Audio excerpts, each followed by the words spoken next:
এবার মোটরসাইকেল চালকদের জন্য ভয়াবহ একটা দুঃসংবাদ। কারণ এখন থেকে বাংলাদেশে মোটরসাইকেল চালালেও সরকারকে বাৎসরিক কর দিতে হবে।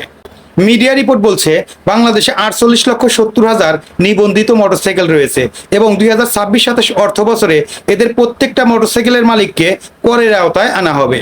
এদের মধ্যে 110 সিসি পর্যন্ত মোটরসাইকেলের কোনো কর দিতে হবে না, কিন্তু 111 থেকে 126 সিসি পর্যন্ত মোটরসাইকেলের বাৎসরিক 2,000 টাকা কর দিতে হবে এবং 126 থেকে 165 পর্যন্ত যে সমস্ত মোটরসাইকেল রয়েছে তাদের দিতে হবে বাৎসরিক 5,000 টাকা এবং 165 সিসির উপরে যে সমস্ত মোটরসাইকেল রয়েছে তাদের দিতে হবে 10,000 টাকা বাৎসরিক কর। শুধু মোটরসাইকেল নয়, দেশে অন্তত 50 লক্ষের মতো ব্যাটারি চালিত অটোরিকশা রয়েছে, আর এই সমস্ত অটোরিকশাকেও করের আওতায় আনার কথা ভাবছে সরকার।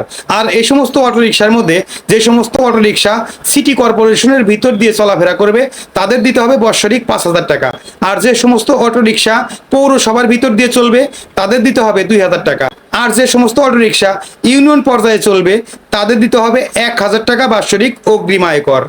বিশেষজ্ঞরা বলছে এ ধরনের সিদ্ধান্ত কার্যকর হলে সড়কে শৃঙ্খলা ফিরবে, কিন্তু মোটরসাইকেল মালিকেরা বলছে ভিন্ন কথা। কেউ কেউ বলছে আমাদের 3 থেকে 4 বার ফাঁসির রায় দেওয়া হচ্ছে।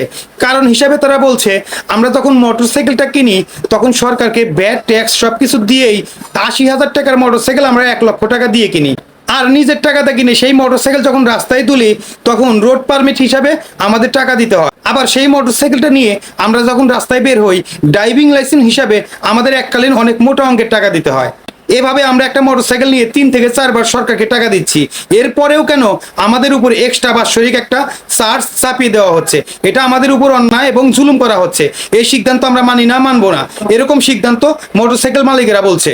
তো বন্ধুরা, সরকারের এই সিদ্ধান্তকে আপনি কিভাবে দেখেন? আমি ব্যক্তিগতভাবে সরকারের এই সিদ্ধান্তের বিপক্ষে, কারণ আমি চাই না একটা মোটরসাইকেলের উপরে 3-4 ধাপ টাকা নেওয়ার পরেও আবার নতুন করে একটা বাইকারের উপরে ট্যাক্স চাপিয়ে দেওয়া হোক। এটা আমি তীব্রভাবে প্রত্যাখ্যান করছি।